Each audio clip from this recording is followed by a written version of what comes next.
Okay, so everyone is talking about Hamas, but what is it and what does it really want?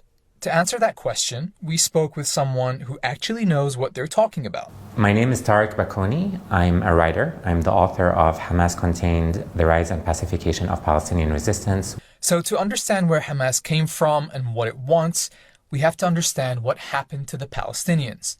Between 1947 and 1949, 750,000 Palestinians, that's 3/4 of the population by the way, were forced out of their homes during the creation of the State of Israel. To ensure Israel had a Jewish majority, they were never allowed to return home. And in 1967, Israel conquered the remaining parts of what had been historic Palestine.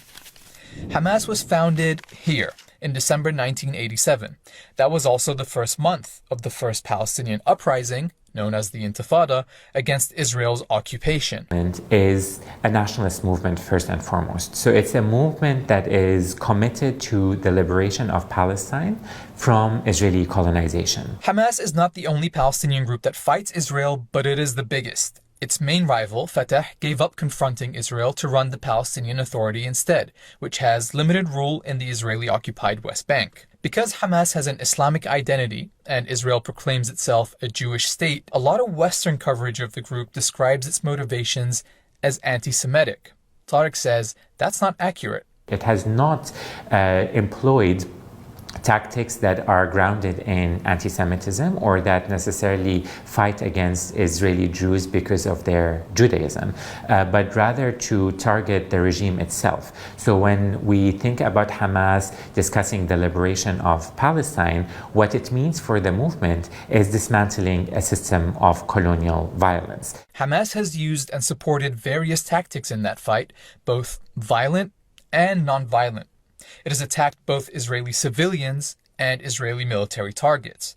But you have to remember, it's not just an armed group. The movement has a very sophisticated political infrastructure. So they have engaged with questions around governance and around movement building and around developing a welfare state that suggests that the movement is really looking to develop a Palestinian state within the land of historic Palestine. In 2005, after years of attacks by Hamas and other groups, Israel dismantled the illegal settlements in the Gaza Strip and removed the settlers and soldiers who were there.